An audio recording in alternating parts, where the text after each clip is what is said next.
1인 미디어 기획 제작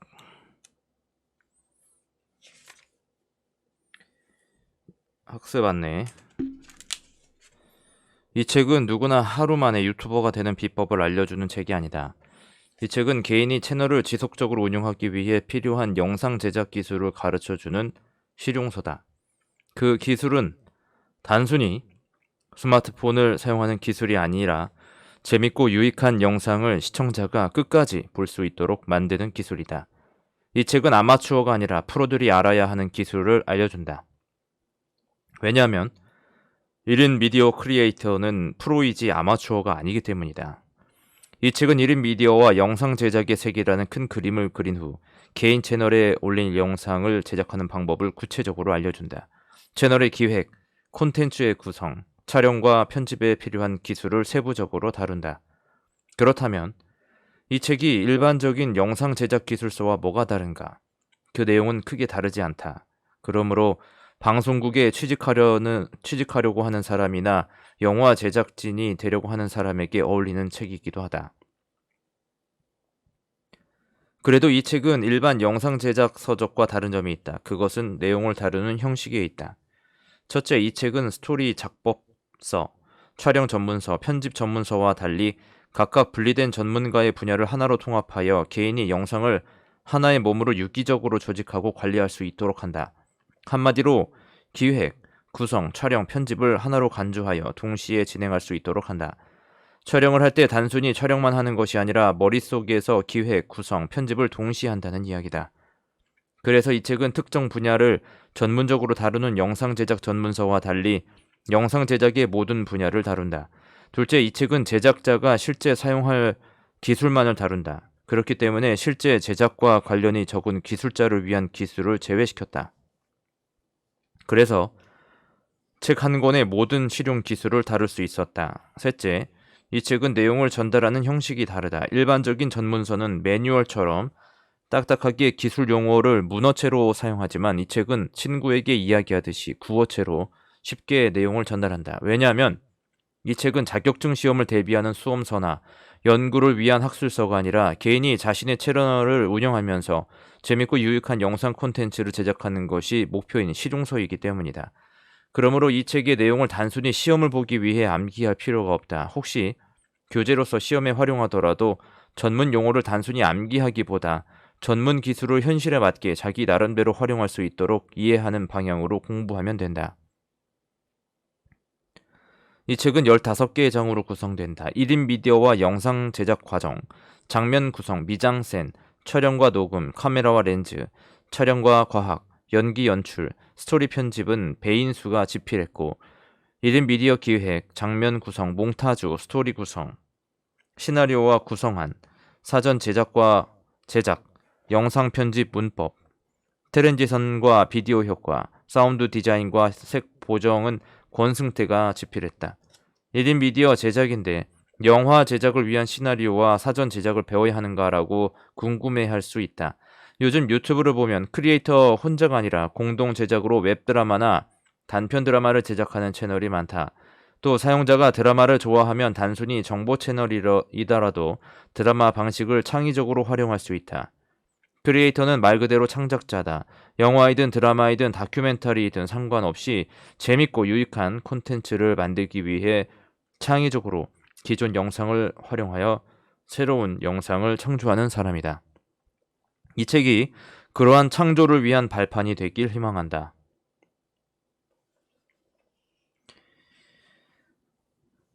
제1장 1인 미디어와 영화 제작 과정. 1인 미디어와 1인 탤런트, 1인 미디어의 시대가 열리다.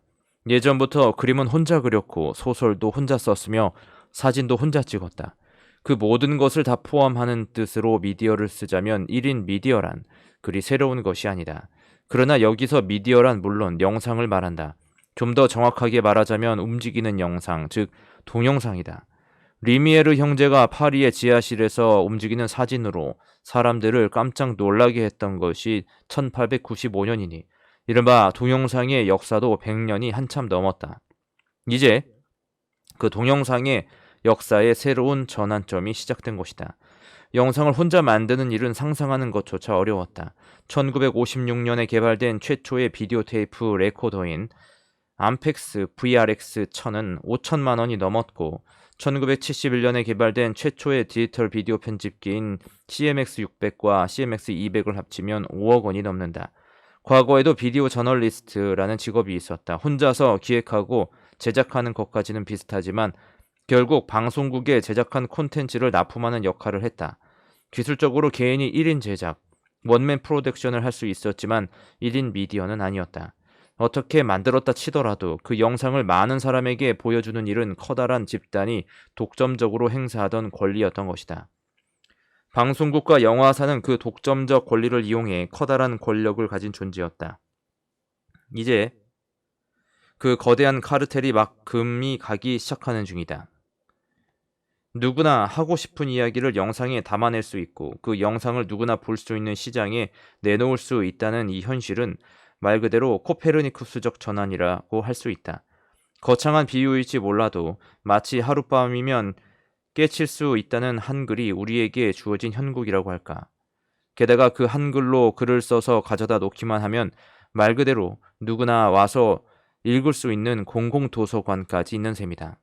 문제는 누구나 할 수 있다는 것이 꼭 좋은 쪽으로 펼쳐지지는 않는다는 당연한 사실이다.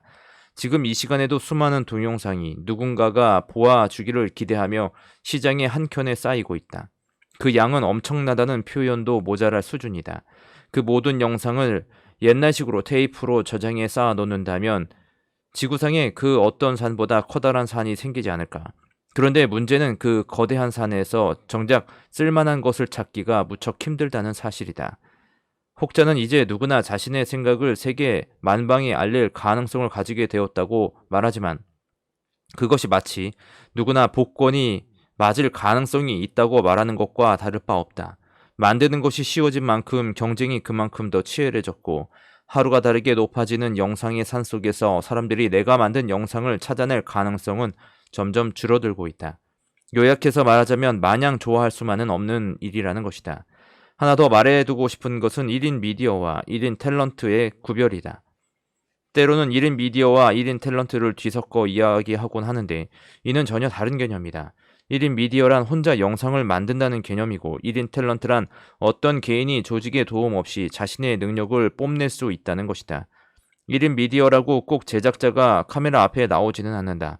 반면에 1인 탤런트라고 해서 영상 제작을 꼭 혼자 하라는 법은 없다.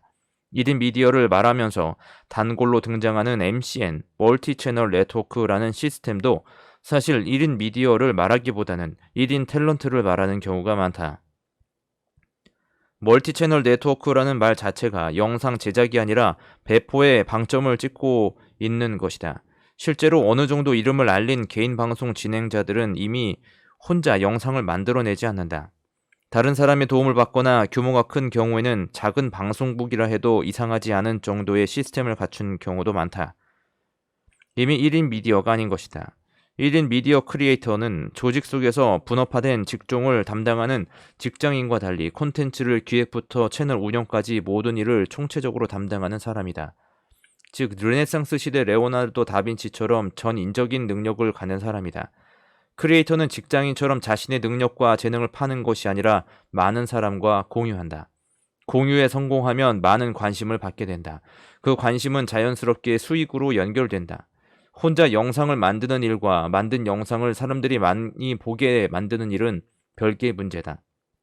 물론 잘 만든 영상은 사람들 눈에 띌 가능성이 높아지겠지만 잘 만든다고 해서 꼭 사람들이 많이 보게 되지는 않는다. 앞에서 말한 MCN이라는 아이디어도 결국 만드는 일보다는 보여지는 일에 더욱 관심이 가기 때문에 나온 것이다. 사실 용어는 그리 중요한 것은 아니다. 그럼에도 불구하고 강조한 까닭은 이 책의 의도를 분명하게 하기 위해서다. 이 책은 오로지 혼자 영상을 만드는 방법에 대해서 이야기하고자 한다. 유튜브에 따르면 1분마다 500시간 분량의 동영상이 유튜브에 올라오고 있다고 한다. 결국 하루가 지나고 나면 500 곱하기 60 곱하기 24시간만큼의 새로운 동영상이 세상에 펼쳐지는 것이다. 그걸 다 보자면 잠을 자지도 먹지도 않고 3만일, 그러니까 대략 100년가량이 걸릴 것이다. 이제 세상에는 동영상이 차고 넘친다. 그렇다고 너무 많으니 더 이상 필요 없다고 말하려는 것은 아니다. 다만 내가 만드는 혹은 만들려고 하는 동영상의 의미를 다시 생각해 봐야 한다. 이 책은 영상을 제대로 만들고 싶은 사람을 위한 것이다. 다시 말해 아무나 영상을 만들 수 있는 세상에서 아무렇게나 영상을 만들지 않고 제대로 영상을 만드는 방법에 대해 고민해 볼 것이다. 이 기술의 문제, 혼자 영상을 만드는 일이 가능해진 것은 당연히 기술이 뒷받침되었기 때문이다. 그리고 기술의 발달이 전문가의 영역을 일반 개인에게 돌려주는 일에 초점을 맞추는 것은 너무나 당연하다. 물건을 팔 대상을 넓히는 일은 곧 돈을 더 많이 벌 수 있는 가능성을 넓히는 일과 다르지 않다. 사진으로 보자면 코닥이라는 회사가 그 일을 한 것이고 덕분에 코닥은 100년을 잘 지냈다. 그러나 이제는 그 일을 어느 한 회사가 독차지할 수 있는 상황이 아니다. 경쟁은 그때와 비교할 수 없이 치열하다. 덕분에 기술은 서로 경쟁하는 여러 마리의 말이 끌고 가는 마차와 같이 숨가쁘게 달리고 있다. 촬영 쪽에서 보자면 사진을 찍는 카메라가 이제 영상을 찍을 수 있게 되었다는 것이 가장 두드러진다. 필름으로 사진을 찍던 장치가 어느덧 필름 대신 이미지 센서라는 전자장치를 사용하게 되었고 그것이 또 진화해서 영상까지 찍을 수 있게 된 것이다. 물론 전부터 비디오를 찍을 수 있는 카메라는 많았지만 사진기로 영상까지 찍을 수 있게 된 마당에 그 값어치는 떨어질 수밖에 없다. 그래서 이즈음에 나오는 카메라는 정작 원래 목적인 사진보다는 동영상 촬영에 더 신경을 써서 만들기도 한다. 중요한 것은 촬영이 쉬워졌다는 것이고 촬영 장비의 가격이 싸졌다는 것이다. 그런 측면에서 보자면 스마트폰을 빼놓고는 이야기할 수 없다. 전화기에 작은 컴퓨터를 끼워 넣은 스마트폰이 나오고 10여 년이 흐른 지금 이제 손으로 들고 다닐 수 있는 전화기는 통신 장비라기보다는 영상 장비가 되어버린 느낌이다. 실제로 새로운 전화기가 나올 때마다 물건을 팔기 위한 홍보의 핵심은 통신 기능보다는 그 속에 들어있는 카메라에 집중된다. 이제 거의 모든 사람이 10여 년 전에 최고급 카메라보다 더 해상도가 높은 카메라를 들고 다니는 형국이다. 그저 누르면 찍히는 이 카메라는 100여 년 전 코닥의 광고 문구를 생각나게 한다. 당신은 누르기만 하세요. 나머지는 우리가 다 해드립니다. 그 우리가 전문적인 기술자들이 아닌 전화기에 들어있는 전자장비로 바뀌었을 뿐이다. 이제 우리는 눈에 보이는 모든 것을 찍을 수 있다. 영상에 대한 아무런 지식 없이도 셔터만 누르면 나머지는 카메라가 다 알아서 해준다. 그런데 정말 카메라가 다 알아서 해주는 것일까? 촬영이라는 행위는 크게 무엇을 어떻게 찍을지를 정하는 과정을 동반하게 된다. 그런데 여기서 어떻게를 전부 기계에 맡겨버린다면 과연 영상을 찍는 것은 아닐까? 찍는 것은 나일까? 아니면 카메라일까? 이제 미디어가 폭발적으로 늘어난 배경에는 알아서 찍어주는 카메라의 보급이 가장 큰 역할을 했다. 더불어 이런 미디어가 만들어내는 많은 생산품이 다 비슷해지는 것도 피할 수 없다. 사람은 다 다르지만 카메라가 일하는 원리는 거의 다 비슷하기 때문이다. 촬영뿐만 아니라 영상 제작의 마지막 단계인 편집도 마음만 먹으면 누구나 할 수 있는 세상이 되었다. 1990년대에 처음으로 등장한 영상 편집용 컴퓨터는 당시 가격으로 억대에 가까웠다. 당연히 개인이 탐낼 수 있는 물건은 아니었고 영화사나 방송국에서도 여러 대를 사기에는 부담스러운 가격이었다. 물론 결과물도 신통치 않았다. 현재 우리는 최고급 전문가들이 쓰는 것과 똑같은 영상 편집 프로그램을 집에서 쓸 수 있다. 여전히 컴퓨터는 꽤 좋아야 하고 프로그램은 공짜가 아니지만 평범한 사람도 감당할 만한 수준이다. 핵심은 그 프로그램이 전문가와 비전문가를 가리지 않는다는 것이다. 그마저 부담스럽다면 무료 프로그램을 구할 수도 있다. 컴퓨터가 좋지 않아도 잘 돌아가는 이 프로그램들은 비록 기능이 좀 모자라기는 하지만 기본적인 영상 잘라내기와 붙이기를 하기에는 아무런 불편이 없다. 심지어는 컴퓨터 없이 전화기만으로 편집하는 것도 문제없다. 그러나 좋은 영상을 만드는 일은 여전히 쉽지 않다. 좋은 조리기구가 맛있는 음식을 보장해주지 않듯 좋은 기술이 좋은 영상을 담보하지는 못한다. 너무 뻔한 이야기지만 기술은 기술일 뿐 그걸 다루는 사람은 결국 당신이다. 기술을 제대로 다루자면 그걸 이해해야 한다.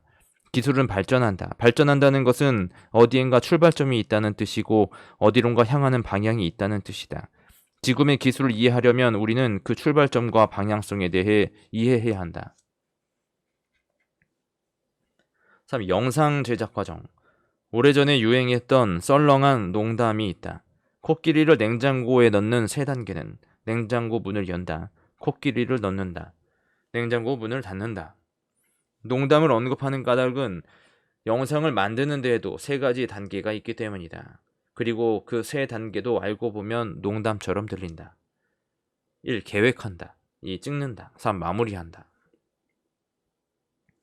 말은 여러 가지로 다르게 할 수 있다. 기획, 제작, 편집이라고 할 수도 있고 영어로는 pre-production, production, post-production이 된다. 말 그대로 미리 하기, 마무리하기인 것이다. 그러나 실상 이 세 단계는 농담이 아니다. 농담이 아닐 뿐더러 아주 중요하다. 영상 만드는 일을 흔히 음식을 만드는 일과 견주어 보기도 한다. 음식을 만들기 전에 우리는 무슨 음식을 만들 것인지 정해야 한다. 물론 아무런 계획 없이 있는 재료를 다 때려 넣고 뭐라 이름 붙이기 어려운 음식을 만들 수도 있다. 그러나 그건 어쩌다 한번 재미로 해볼 수는 있어도 매번 그렇게 할 수는 없는 노릇이다. 무슨 음식을 만들 것인지 정하고 나면 그 음식을 만들기 위해서는 어떤 재료가 필요한지 생각해야 하고 재료가 정해지면 그 재료를 어디서 어떻게 구할지 생각해야 한다. 생각해 봐야 할 것은 많다. 어디서 좋은 재료를 구할 수 있는지 생각해 봐야 하고 어디가 더 싼지도 따져봐야 한다. 이 모든 과정이 준비, 계획, 생각, 기획, 프리프로덕션 다 같은 말이다. 과정이다. 그리고 재료를 실제로 모으는 과정을 프로덕션, 즉 제작 과정이라고 생각할 수 있다. 그러나 음식을 만드는 일과 영상을 만드는 일에는 큰 차이가 있다. 매운탕을 끓일 때는 일단 생선을 사다 놓고 다시 어울리는 채소를 고민할 수도 있다. 다시 말해 준비와 실행이 서로 뒤섞여 있어도 큰 문제가 없다. 그러나 영상을 만들 때는 준비하는 일과 준비된 것을 실행하는 일은 시간적으로 완전히 떨어져 있어야 한다. 다시 말해 준비가 끝난 다음에야 무언가 실행할 수 있다. 물론 생각 좀 하다가 찍고 다시 생각하고 또 찍고 그럴 수도 있다. 실제로 그렇게 만들어지는 영상이 없는 건 아니다. 그러나 어쩌다 한두 개 그렇게 만들 수는 있겠지만 마냥 그렇게 영상을 만들 수는 없다. 생각을 미리 하는 일은 정말 중요하다. 늘 생각을 먼저 해야 한다. 그리고 생각을 마치고 준비가 다 되면 카메라를 들기 바란다. 물론 처음에는 준비가 다 된 건지 생각을 충분히 하는 건지 대체 어디까지 생각해야 하는 건지 헛갈릴 것이다. 그럼 일단 할 수 있는 만큼 충분히 생각하고 찍어보기 바란다. 아마도 다음번에는 처음보다 훨씬 더 오래 생각하게 될 것이다. 준비가 다 되었으면 이제 카메라의 시간이다. 어떤 카메라로 찍는지는 하나도 중요하지 않다는 말을 많이 들었을 것이다. 그러나 그 말을 액면 그대로 믿지는 않기를 바란다. 여러분이 만약 스마트폰으로 찍을 생각이라면 생각 시간은 무척 짧거나 없었을 것이다. 그런데 만약 레드 카메라, 최고급 디지털 카메라로 렌즈를 뺀 본체 가격이 몇 천만 원 수준으로 찍을 생각이라면 생각 시간은 엄청 늘어날 것이다. 카메라는 많은 것을 정해준다. 좋은 영상을 찍기 위해 좋은 카메라가 필요하다고 단정하는 것은 물론 아니다. 그러나 어떤 장비를 쓰는지는 영상 제작의 과정에 커다란 영향을 미친다. 특히 촬영은 거의 대부분 돌이킬 수 없는 일이 되는 경우가 많다. 생각을 다시 해보거나 편집을 다시 하는 일은 큰 부담을 주지 않지만 촬영을 다시 한다는 것은 거의 대부분의 경우 불가능에 가깝기 때문이다. 따라서 어떤 카메라로 찍느냐는 영상 제작 전반에 가장 커다란 영향을 주게 된다. 그렇다고 좋은 카메라가 늘 좋은 결과를 보장해 주는 것은 아니다. 스마트폰으로 찍은 영화가 레드 카메라로 찍은 영화보다 좋을 수도 있다. 그러나 그러한 일은 그다지 자주 벌어지지는 않는다. 좋은 카메라는 가능성을 넓혀준다. 찍고 나면 편집을 해야 한다. 영상을 처음 만드는 사람에게 가장 신나는 과정이다. 결과물의 윤곽이 보이기 때문이기도 하고 처음으로 내 맘대로 뭐든지 할 수 있는 시간이 왔기 때문이기도 하다. 21세기가 시작되기 조금 전부터 쓰이기 시작한 이른바 디지털 편집은 영상 제작의 모든 것을 바꾸어 버렸다. 지금 여러분들은 30년 전에는 10명의 전문가가 달라붙어 한 달을 걸려 해야 할 일을 혼자서 하룻밤만 새면 할 수도 있다. 하지만 좋은 일만 있는 것은 아니다. 할 수 있는 일이 있는 만큼 많은 만큼 해야 할 일도 많아졌다. 뭐든지 할 수 있는 만큼 생각해야 할 것도 많아졌다. 여하튼 편집은 재미있는 작업이다. 물론 기획도 재미있을 수 있고 촬영도 재미있을 수 있지만 편집은 반드시 재미있어야 한다. 만약 편집을 한번 해보았는데 그다지 재미가 없다면 당신은 영상 제작에 소질이 없는 것이다. 제2장 장면 구성 미장센. 개요. 영상 제작은 크게 기술적 부분과 예술적 부분으로 나눌 수 있다. 이제부터 할 이야기는 순도 100%의 예술적 부분이다. 촬영은 무엇을 어떻게 찍느냐의 문제이다. 어떻게의 영역에는 기술이 끼어들 여지가 많지만 무엇을의 영역에는 기술이 끼어들 틈이 전혀 없다. 아무리 좋은 카메라라도 나무를 찍을지 꽃을 찍을지는 정해주지 못한다. 우리는 나무만 찍을 수도 있고 꽃만 찍을 수도 있다.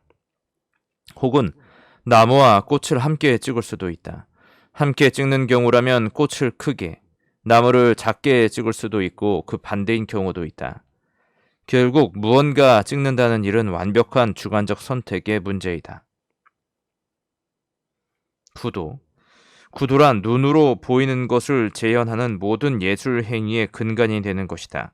동영상 이전의 사진, 훨씬 그 전에 회화에 이르기까지 구도란 무엇을 어떻게 보이게 하느냐의 핵심이다. 황금분할, 구도에 대해서는 오래전부터 전해져 내려오는 원리가 있는데 그것이 바로 황금분할이다. 황금분할의 수학적 정의. 황금분할은 그리스 시대에 발견된 것이라고 하는데 오랜 세월 동안 살아남은 것을 보니 인간의 기본적인 감각에 잘 들어맞는 원칙인 모양이다. 이 법칙은 화가들이 즐겨 써왔고 영상 시대가 도래하고 나서도 여전히 위력을 발휘하고 있다. 그러나 실제로 짧은 시간에 이루어지는 영상 촬영에서 이 황금 분할을 정밀하게 적용할 수는 없다.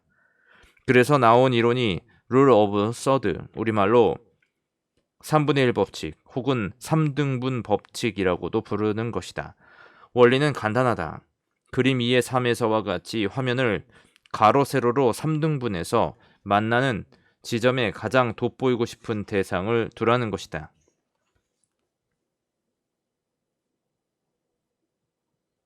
같은 사진을 사진 편집 프로그램을 써서 3등분 법칙에 따라 구도를 변경해 보았다.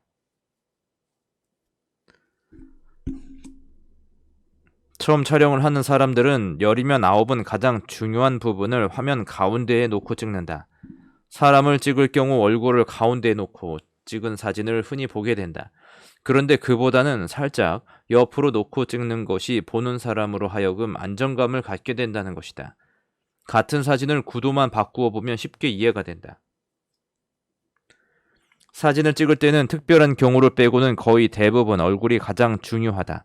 그래서 보통 아무 생각 없이 사진을 찍으면 그림 2의 4의 A처럼 사람의 얼굴이 한가운데 오게 된다. 우리는 무의식적으로 중요한 것을 한가운데에 놓게 되는 것이다. 3등분 법칙은 그 중요한 것을 3등분선이 교차하는 지점에 놓으면 훨씬 더 보기 좋아진다고 말한다. 사진 2에는 사진 1에 없는 안정감, 역동성, 그리고 여백이 있다. 물론 이 대목에 선뜻 동의하기 어려운 사람도 있겠지만 이 방법은 아주 유명하고 대중적인 것이어서 거의 대부분의 카메라에 이 법칙을 적용하도록 도와주는 옵션이 있을 정도다. 사진작가들의 전설로 남아있는 앙리 카르티예 브레송과 유진 스미스의 작품들이다. 아마도 어디선가 본 듯한 사진들도 많이 있을 것이다. 사진 속 사람들이 만약 화면의 가운데에 있었다면 어땠을까? 아마도 사진이 우리에게 전해주는 느낌은 무척 달랐을 것이다. 동영상과 사진은 다른 것이 아니냐고 반문할지 모르겠지만 동영상도 결국 사진을 빨리 보여주는 것이니 이미지가 가져다주는 느낌은 다를 것이 없다. 3등분 법칙은 꼭 사람을 찍을 때만 들어맞는 것은 아니다. 그 어떤 사물이라도 이 규칙을 따르면 화면 전체가 안정감을 갖는다. 이 3등분 법칙 말고도 구도에 대한 여러 가지 이론을 만날 수 있다. 조금 어려운 이야기지만 화면 안에는 우리의 시선을 특정 방향으로 이끄는 힘이 존재한다. 그러나 방향의 힘을 벡터라고 한다. 벡터는 크게 세 가지가 있다. 그래픽 벡터, 지시 벡터, 동작 벡터가 있다. 그래픽 벡터는 특정 방향으로 이끄는 정적인 화면 구성 요소에 의해 만들어지는데 그 방향은 명확하지 않다. 지시 벡터는 손가락이나 화살표, 시선 등으로 특정한 방향을 가리킬 때 또는 특정 방향을 향해 가는 움직임의 정지 영상으로 만들어지며 그 방향이 명확하다. 동작 벡터는 실제로 움직이는 물체에 의해 만들어진다. 벡터의 크기는 화면상의 방향, 그래픽의 질량, 지각된 속도에 의해 정해지는데 일반적으로 동작 벡터는 지시 벡터는 그래픽 벡터보다 벡터의 크기가 더 크다. 또 지시 벡터나 동작 벡터가 서로 마주보고 있을 때 수렴 벡터가 발생하고 서로 반대의 방향으로 향할 때 발산 벡터가 발생한다. 두 개 이상의 지시 벡터 또는 동작 벡터가 같은 방향을 향할 때 연속 벡터가 만들어진다. 또 지시 벡터나 동작 벡터가 연속된 숏들에 등장할 때도 연속 벡터가 만들어진다.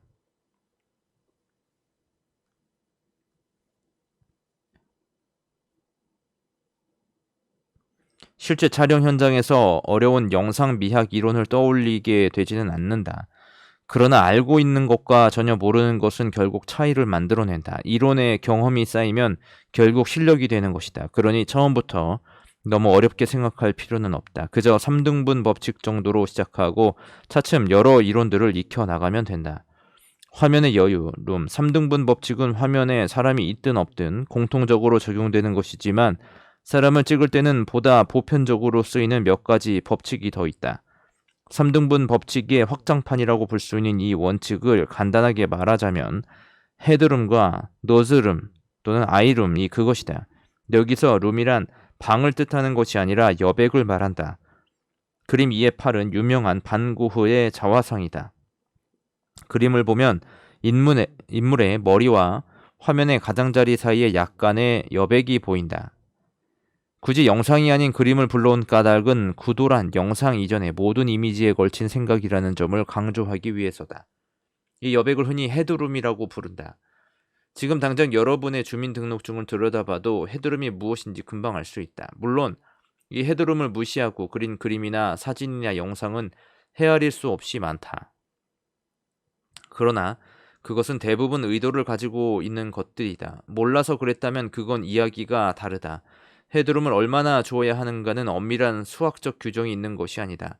그저 보기 좋게 하면 된다. 여기서 더 강조하고 싶은 것은 얼굴이 프레임의 중간이 아니라 화면의 3분의 2 지점에 있다는 점이다. 앞에서 말한 대로 많은 사람은 사진을 찍을 때 얼굴을 화면의 맨 가운데 놓고 찍는다. 그러면 좋은 구도가 아니라고 이 법칙은 말하고 있다. 그림 2의 9처럼 사람이 보는 시선 쪽에 더 많은 여백을 두는 것을 노주름이라고 부른다. 코 쪽에 여백을 둔다는 것이다. 특히나 영상을 찍을 때는 이 법칙이 중요해진다. 사람이 움직이는 것을 찍을 때 움직이는 방향 쪽으로 여백을 많이 두는 것도 같은 원리이기 때문이다. 이 경우는 리드룸이라는 말을 많이 쓴다. 물론 이 법칙도 무수히 무시당하기도 한다. 한 번만 더 강조하자면 원리나 법칙은 일단 알고 나서 깨트리는 것이다. 모르는 법칙은 깨트릴 수 없다. 숏의 크기, 사람을 찍을 때는 몇 가지 용어도 많이 쓰인다. 용어는 그리 중요하지 않다. 그러나 서로 소통하기 위해서는 꼭 필요한 것이기도 하다. 대표적인 용어 몇 가지만 살펴보자. 사람을 찍을 때는 우선 몸의 어느 부분만큼 보여줄 것인가를 결정해야 한다. 사람 몸 전체를, 그러니까 발끝부터 머리끝까지 찍으면 흔히 풀숏이라고 부른다. 그런데 이 풀숏이라는 용어는 다른 의미로도 많이 쓰여서 헛갈리기도 한다. 무언가 전체 모습을 찍으면 우리는 흔히 풀숏이라는 말을 쓴다. 건물을 찍는다면 건물 전체의 모습도 풀숏이고 거리를 찍는다면 거리 전체의 모습도 풀숏이다. 다음으로 니숏, 웨이스트숏, 바스트숏 등의 용어가 쓰이는데 말 그대로 무릎, 허리, 가슴까지 찍은 것을 말한다. 다시 말하지만 이 용어들이 특별히 중요하거나 의미심장할 것은 아무것도 없다. 그저 편하고자 만든 말이다. 많은 용어가 영어이기는 하지만 정작 영어를 쓰는 사람들은 쓰지 않는 것도 많다.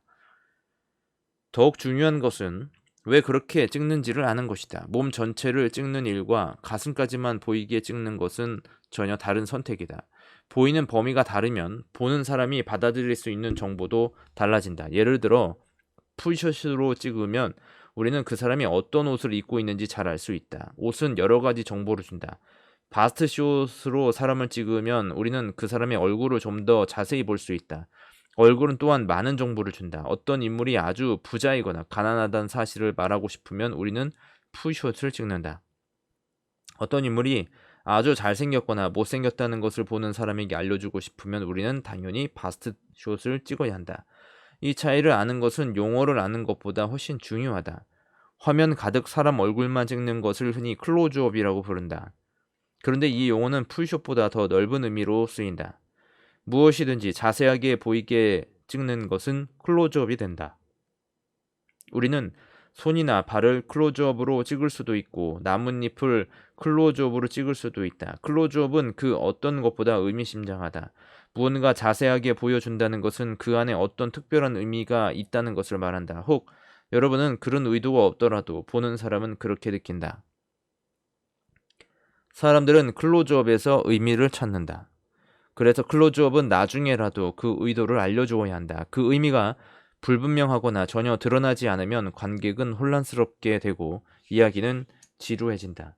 예를 들어 손가락에 끼고 있는 반지를 클로즈업해서 보여주었다면 사람들은 그 반지가 무언가 중요한 뜻을 담았다고 판단하게 된다. 그런데 나중에 반지가 이야기 속에서 아무런 역할도 하지 않는다면 관객은 혼란스러울 수밖에 없다. 반대로 사전에 아무런 암시 없이 반지의 중요성이 부각된다면 관객은 명쾌하게 그 의미를 받아들이기 힘들다. 여하튼 클로즈업은 의도 여부와 상관없이 강렬한 의미를 동반한다는 사실을 꼭 기억해 두길 바란다. 이 밖에도 한 사람을 찍으면 원샷, 두 사람을 찍으면 투샷, 세 사람을 찍으면 쓰리샷이라고 한다. 세 사람이 넘어가면 보통 그룹샷이라고 부른다. 이건 그냥 쉽게 눈치챌 수 있는 단순한 말이니 굳이 기억할 필요도 없다. 다만 원샷은 1S, 투샷은 2S 같은 식으로 표현한다는 건 알아두는 것이 좋다. 나중에 이야기할 콘티나 스토리보드에 자주 등장하기 때문이다. FS, WS, BS 등 앞에서 말한 장면의 크기들을 줄여서 쓰는 표현도 자주 나온다. OS라는 표현도 가끔 보게 되는데 이것은 오버숄더 숏의 약자이다.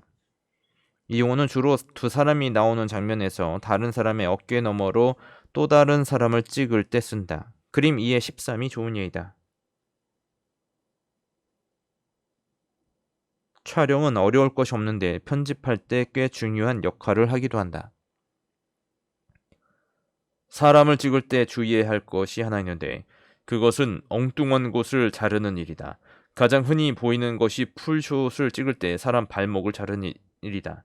이것은 의도적인 일이기보다 화면 속의 다른 것에만 신경을 쓰면서 찍다가 생기는 실수의 일종이다. 자르는 것 말고 붙이는 실수를 하기도 하는데 전봇대 바로 앞에서 사진을 찍으면 마치 머리에서 기둥이 솟아오른 것처럼 보이기도 한다.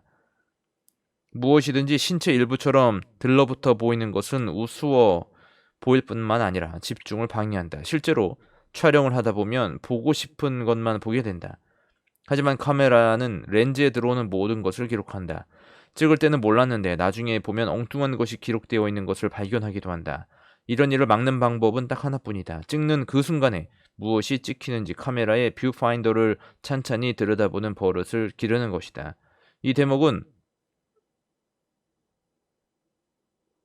다음 장에서 보다 자세히 설명할 것이다.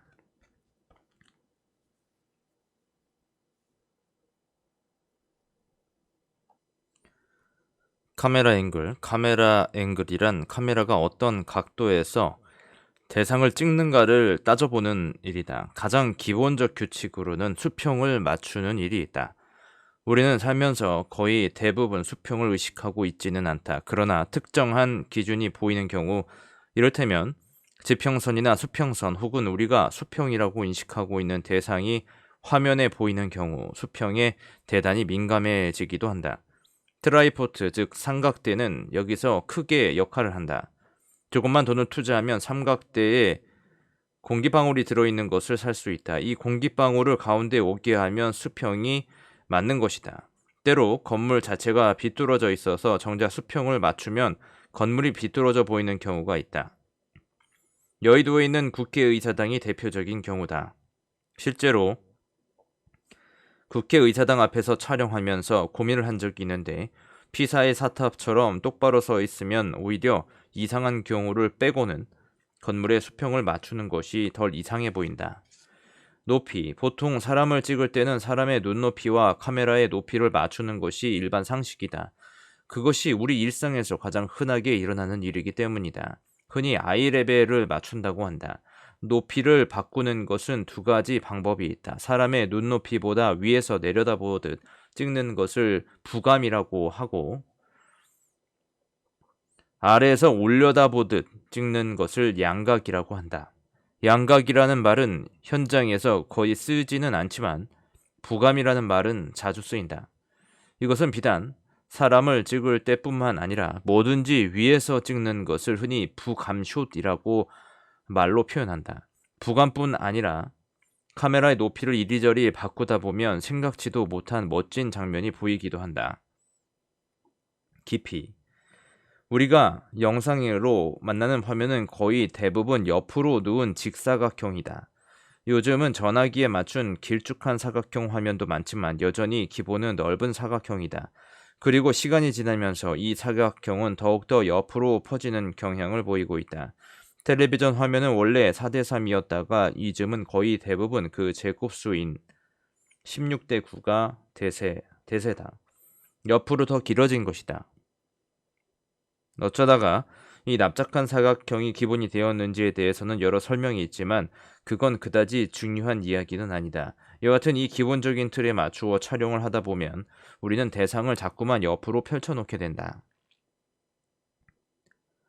어차피 화면은 평면일 수밖에 없다. 그래서 더욱더 찍으려는 대상을 옆으로 펼쳐놓게 된다. 그런데 우리가 사는 세상은 3차원이다. 평면에 깊이를 더한 것이 3차원이다. 그러니 자꾸자꾸 화면에 깊이를 더하려는 시도를 해보는 것이 좋다. 화면에 깊이가 생기면 표현은 입체적이 되고 화면이 전하는 정보와 느낌도 깊어진다. 화면에 깊이를 주는 첫 번째 방법은 깊이감이 있는 장소를 찾는 것이다. 어쩌면 가장 쉬운 방법이다. 장소만 잘 찾으면 된다. 그러나 같은 장소에서도 깊이가 생기는 자리는 따로 있다. 어디서 찍어야 할지를 잘 생각해야 한다. 화면에 깊이를 주는 두 번째 방법은 찍으려는 대상을 가로 방향이 아니라 세로 방향으로 배치하는 것이다. 이 경우도 역시 카메라의 위치를 잘 정해야 한다. 그러나 장소와는 달리 찍으려는 대상이 움직이는 경우도 많아서 카메라의 자리를 정하는 일이 조금 더 어려울 수도 있다. 화면에 깊이를 주는 세 번째 방법은 찍으려는 주요 대상 앞에 무언가 다른 대상을 걸치는 것이다. 이 경우는 피사계 심도가 큰 역할을 하는데 때문에 보다 섬세한 계획이 필요하다. 카메라 자리를 잡는 것뿐만이 아니라 카메라의 세팅도 큰 역할을 한다. 화면에 깊이를 주는 마지막 방법은 이른바 그림 속의 그림이라는 개념인데 하나의 프레임 안에 다른 프레임을 집어넣는 방법이다. 마땅한 장소가 있어야 하고 미리 설계를 잘 해야 한다. 어느 장소이든지 잘 찾아보면 또 다른 프레임으로 삼을 만한 것을 찾을 수 있다. 문제는 그것을 찾아내는 눈썰미를 갖추려면 어느 정도 경험과 꽤 부단한 노력이 필요하다는 점이다. 움직이는 그림. 이제까지 한 이야기는 모두 사진을 찍을 때에도 써먹을 수 있는 이야기였다. 즉, 움직임과는 크게 상관이 없는 내용이었다면 이제부터 움직이는 그림을 찍을 일에만 적용되는 이야기를 해보겠다. 동영상과 사진의 결정적 차이는 결국 움직임이다. 움직임은 크게 셋으로 나눌 수 있는데 첫 번째는 카메라가 움직이는 경우고 두 번째는 찍으려는 대상이 움직이는 경우, 마지막은 둘 다 움직이는 경우다. 카메라의 움직임. 우선 카메라가 움직이는 경우를 생각해보자. 카메라의 움직임은 다시 둘로 나눌 수 있다. 첫째는 카메라의 위치는 고정된 채로 카메라의 머리만 움직이는 경우이고 다른 하나는 카메라의 위치 자체를 움직이는 경우이다. 우리가 한자리에 서서 고개만 움직일 수도 있고 걸음을 옮겨가면서 무언가 볼 수도 있는 걸 생각하면 쉽다. 고개만 움직이는 경우에 꼭 필요한 것이 삼각대다. 삼각대는 가장 중요한 촬영 장비 중에 하나이면서 동시에 가장 천대받는 장비이기도 하다. 삼각대는 크고 무거워서 일단 가지고 다니기에 무척 불편하다. 그리고 자리를 잡고 카메라와 연결하는 일도 영 번거롭기만 하다. 그러나 만약 여러분들이 영상 만드는 일을 제대로 익히기를 바란다면 삼각대의 중요성을 깨달을 때까지는 꼭 삼각대를 들고 다니기 바란다. 펜, 틸트, 줌. 카메라 머리만 움직인다면 우리는 우선 좌우로 움직일 수 있다. 이 움직임을 펜이라고 부른다. 방향을 붙여서 펜 라이트, 펜 레프트 같은 식으로 말하기도 한다. 위아래로 움직인다면 틸트라고 부른다. 틸트는 당연히 틸트 업, 틸트 다운 이렇게 말한다. 중요한 것은 이 움직임을 언제 쓸지 정하는 일이다. 사람들이 옆에서 쭉 늘어져 있는 장면을 찍는다고 생각해 보자. 우리는 대체로 세 가지 선택을 가지고 있다. 첫 번째는 당연히 그 사람들 모두를 한꺼번에 찍는 것이다. 카메라를 사람들에게 멀리 해서 찍거나 광각 렌즈를 사용해서 찍으면 된다. 두 번째 선택은 사람을 한 명씩 따로 찍어 순서대로 이어 붙이는 방법이다. 그리고 마지막으로 펜을 할 수 있다. 이 세 가지 방법이 관객에게 전하는 느낌은 굉장히 다르다. 어느 방법으로 찍을지 정하는 것은 의외로 간단하다. 실제로 그 상황에서 옆으로 늘어선 사람들을 어떻게 보게 될지 상상해 보면 된다. 어떤 상황에서는 우리는 그 사람들 모두를 한꺼번에 볼 수도 있고 어떤 상황에서는 한 사람씩 자세히 볼 수도 있다. 또 어떤 경우는 우리는 사람들을 쭉 훑어볼 수도 있다. 만약 훑어보는 상황이라고 생각되면 펜을 하면 된다. 다른 예를 하나 더 들어보자. 여러분이 어떤 장소에 영문도 모르고 갔다면 거의 대부분 방을 한번 휙 둘러보게 된다. 이런 상황이 바로 펜을 하게 되는 상황이다. 물론 정답은 없다. 다만 펜이라는 선택지를 하나 갖고 있다는 것만 기억하면 된다. 틸트는 펜과 크게 다를 것이 없다. 다만 방향이 수직일 뿐이다. 하지만 거의 모든 화면은 옆으로 긴 사각형이기 때문에 틸트는 펜보다는 그리 많이 쓰이지는 않는다. 어쨌든 틸트는 위아래로 긴 것을 보여줄 때 많이 쓰인다. 대표적으로 사람이 있다. 사람의 발부터 시작해서 틸트업하는 기법이 가장 대표적인 틸트다. 펜과 틸트를 할 때 주의해야 할 것은 이 두 가지 움직임을 섞지 말아야 한다는 것이다. 펜을 하다가 틸트를 한다거나 혹은 대각선으로 움직이지 않는다. 카메라의 위치를 움직이지 않은 채 화면을 움직이는 마지막 방법으로 줌이 있다. 뒤에 초점 거리를 이야기하면서 줌 렌즈에 대해 알아보겠지만 줌 렌즈를 이용해서 촬영을 하면서 초점 거리를 바꾸는 일을 줌이라고 한다.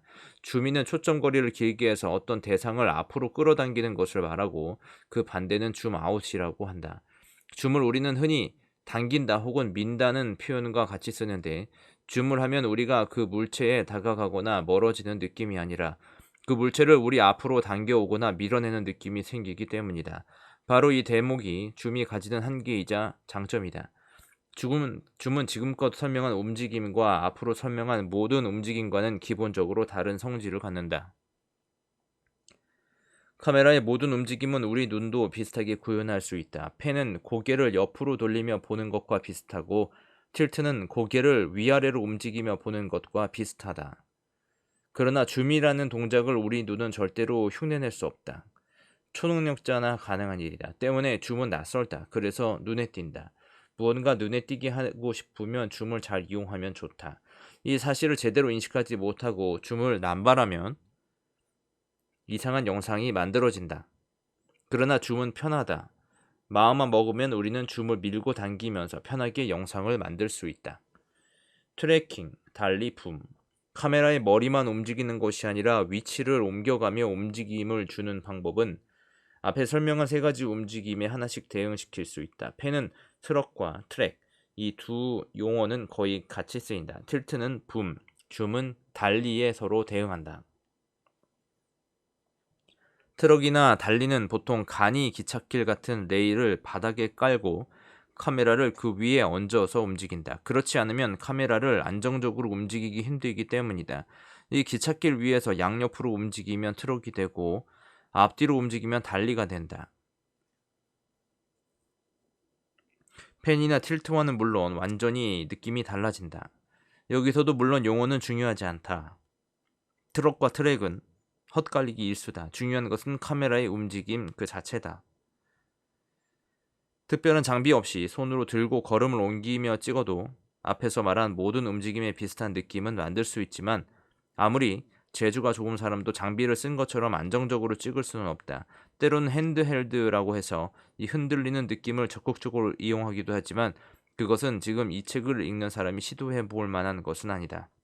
핸드헬드, 흔히 방송국에서 데모찌라는 일본말을 쓰기도 한다. 이 밖에도 방송이나 영화 현장에서 쓰이는 일본말은 꽤 많다. 하지만 요즘은 흔히 스테디캠이라고 불리는 카메라를 흔들리지 않게 하는 장비가 있어서 아주 많이 쓰이고 있다. 이렇게 카메라를 손으로 들고 찍으면 사실 이제껏 설명한 카메라의 움직임에 대한 설명은 다 무용지물이 된다.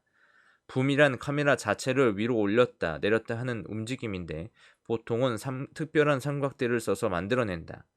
이 특별한 삼각대는 주로 방송국 스튜디오에서 많이 쓰는데 삼각대라기보다 바퀴가 달린 받침대에 가까운 이 장비의 이름이 페데스탈이어서 움직임 자체를 페데스탈이라고 부르기도 한다.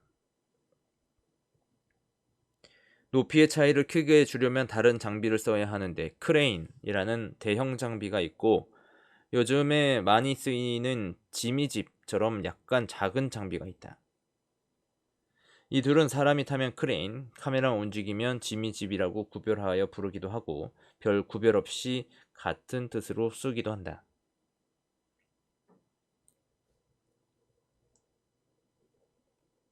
딥포커스, 렉포커스, 카메라의 움직임은 아니지만 특별한 느낌을 만들어내기 위해 쓰이는 기법 중에 초점을 이용한 방법이 있다. 딥포커스라는 말을 혹시 한 번쯤 들어보았는지 모르겠다. 영화 역사에서도 아주 유명한 방법인데 내용은 간단하다. 조리개를 바짝 조여서 장면 속의 모든 물체가 선명하게 보이게 하는 것이다. 그것이 특별한 방법일까 하는 의심이 든다면 아주 훌륭하다. 우리가 보는 많은 영상은 화면의 모든 부분이 다 초점이 맞아 있다. 그런데 딥포커스라고 따로 이름을 붙여 부르려면 화면 속에 깊이가 있어야 한다. 무슨 말인가 하니 화면에 보이는 것들이 앞뒤로 상당히 떨어져 있어야 한다는 말이다. 거리가 늘어나면 늘어날수록 둘 다 초점을 맞추는 것이 어려워진다. 그 어려운 것을 해내야 하기에 이 방법이 그럴듯한 이름까지 얻게 된 것이다. 그런데 생각해보면 딥포커스는 아주 사실적인 표현 방법이다. 우리의 눈은 늘 딥포커스 상태다.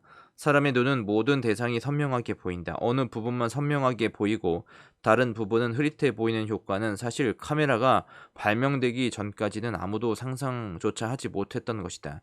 때문에 딥포커스로 촬영하면 장면은 확실한 현실감을 획득하게 된다. 그림 2의 21은 딥포커스의 상징 같은 장면이다. 창밖의 사람부터 카메라 바로 앞의 여자까지 초점이 잘 맞아 있다. 그런데 생각해보면 이 장면을 찍을 당시 1941년에는 상당히 어려운 작업이었겠지만 지금 보면 뭐 그리 대단한 작업처럼 보이진 않는다. 중요한 것은 이렇게 찍으려는 생각을 했고 그리고 그렇게 찍었다는 것이다.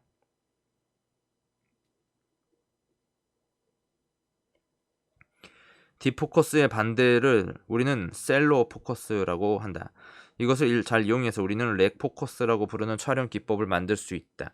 이것은 주요 대상을 빼고는 나머지를 초점이 흐린 상태로 찍는 기법을 말하기도 하지만 초점을 옮기는 촬영 방법을 말하는 것이 보통이다. 이를테면 두 인물의 대화 장면에서 말하는 인물에게로 계속적으로 초점을 옮겨가면서 찍는 식이다. 사실 카메라는 움직이고 싶은 대로 움직이면 된다. 그 움직임이 어떤 이름으로 불리는지는 하나도 중요하지 않다. 다만 그 움직임이 어떤 느낌을 만들어내는지는 알아야 한다.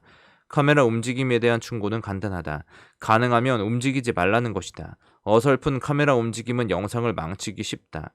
카메라 움직임을 제대로 하자면 많은 연습이 필요하다. 그러나 우리에게는 그보다 중요한 것이 훨씬 많으니 카메라 움직임은 맨 나중에 연습해도 늦지 않다. 그럼에도 불구하고 꼭 카메라를 움직이고 싶다면 반드시 기억해야 할 것이 하나 있다. 카메라 움직임은 앞뒤로 움직이지 않는 시간이 필요하다는 것이다. 예를 들어 펜을 할 때 녹화 버튼을 누르자마자 카메라를 돌리지 말고 촬영이 시작되고 적어도 5초 정도는 카메라가 전혀 움직이지 않고 있다가 카메라를 천천히 돌리기 시작해야 한다.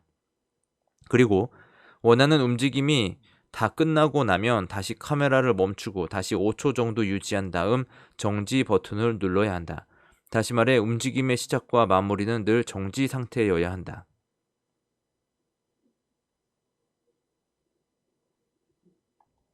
피사체의 움직임. 카메라의 움직임에 대하여 길게 이야기했지만 사실 영상에서 많이 움직이는 것은 카메라가 아닌 카메라로 찍는 대상이다. 프레임 인, 프레임 아웃. 고정된 화면에 움직이는 피사체가 나타나는 것을 프레임 인이라고 하고 있던 피사체가 화면 밖으로 나가는 것을 프레임 아웃이라고 한다.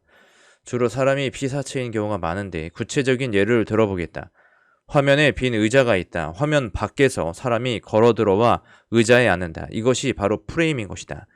앉아있던 사람이 일어나 화면 밖으로 나간다. 이것이 프레임 아웃이다. 아주 간단하다. 그리고 아주 많이 쓰이는 방법이다. 여러 가지 쓰임새가 있고 편집을 쉽게 해준다는 이점이 있다.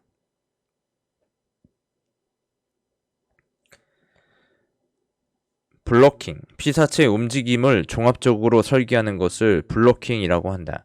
블로킹은 원래 연극에서 쓰던 말로 등장, 퇴장을 포함한 배우의 움직임을 설계하는 것이다. 영화가 등장하면서 카메라의 움직임까지 더해서 장면 전체의 움직임을 설계하는 일을 블로킹이라고 부르게 되었다.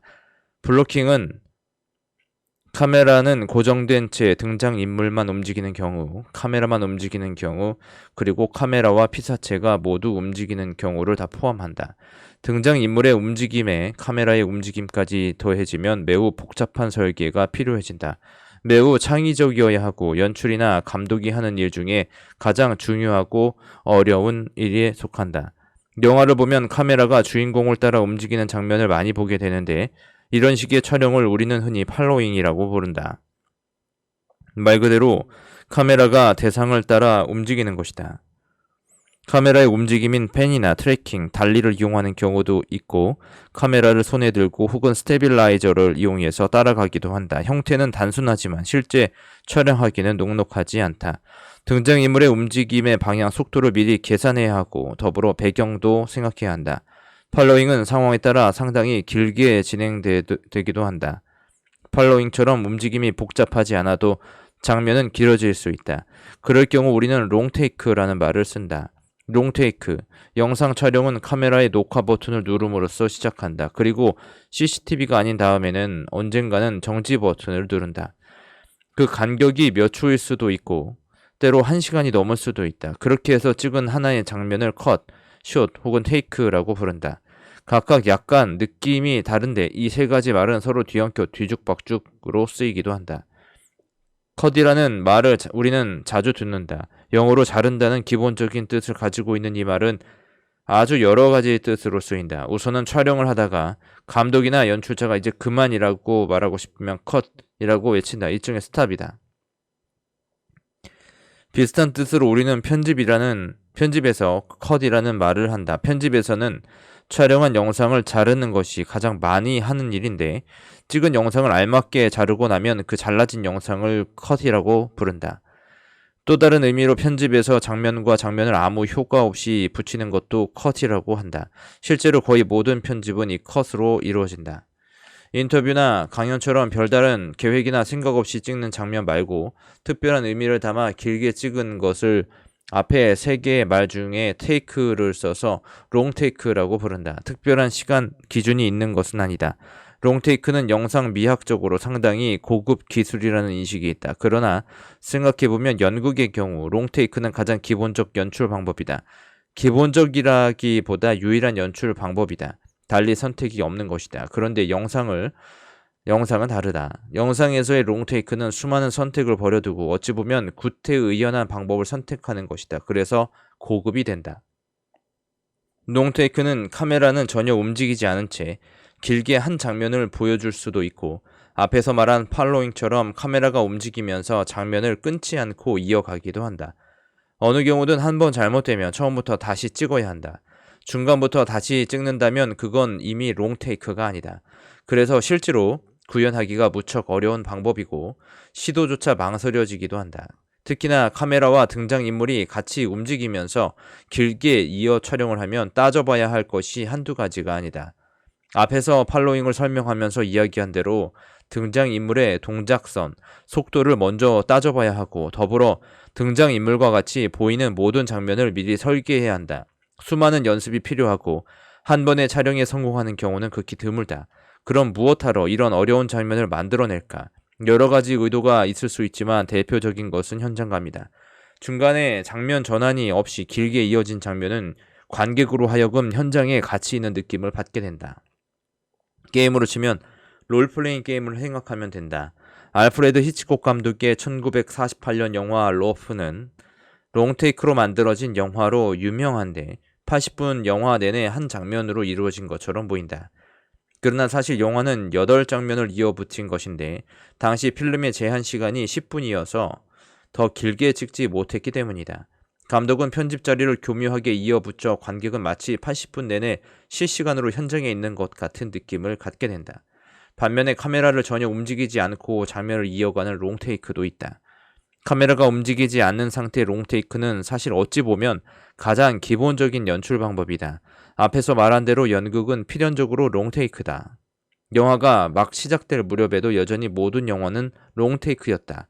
세계 최초의 영화 상영관에서 관객들이 본 것은 모두 한 번의 촬영으로 만들어진 것이었다.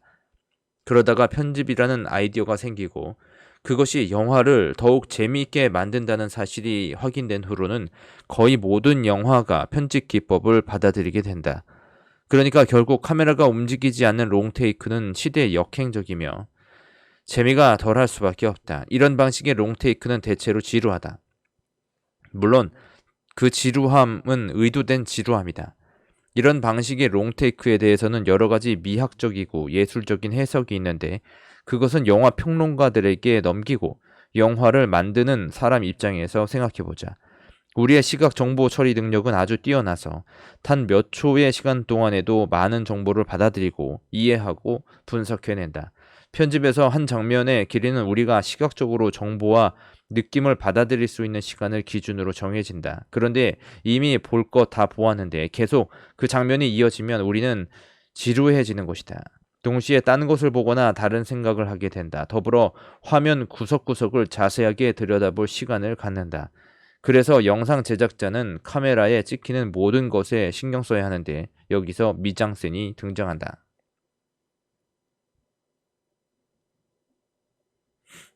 미장센. 미장센이라는 말은 누구나 들어보았을 것이다. 영화나 영상을 이야기하면 한 번쯤 들먹이게 되는 말 중에 하나면서 가장 애매한 말 중에 하나다.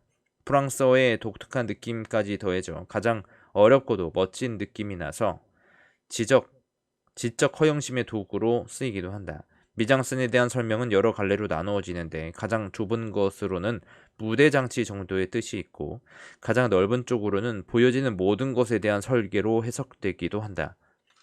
넓은 쪽의 해석에 따르면 이제껏 이야기한 모든 것, 구도와 카메라 움직임을 포괄한 모든 것, 심지어 편집까지도 미장센의 영역 안에 있다고 볼 수도 있다.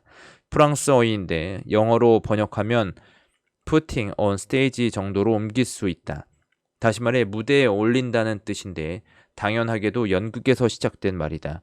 이 말을 영화로 옮겨와 유명한 말로 만든 사람은 프랑스 영화 이론가 앙드레 바쟁이다.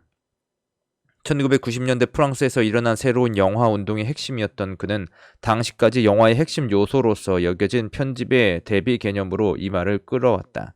화면의 연결보다는 장면 하나하나가 담고 있는 요소가 더 중요하다는 것이다. 그는 편집으로 이루어진 영화는 조작하기 쉬우며 관객에게 정해진 느낌과 정보를 주입한다고 생각했다. 더욱이 화면의 크기를 자연스럽게 바꿈으로써 관객이 무엇을 집중해서 보아야 하는지를 강제한다고 생각했다. 관객은 별 생각 없이 영화가 제시하는 화면만 바라볼 수밖에 없다는 것이다. 미장센은 그 모든 것에 반대하는 생각이다.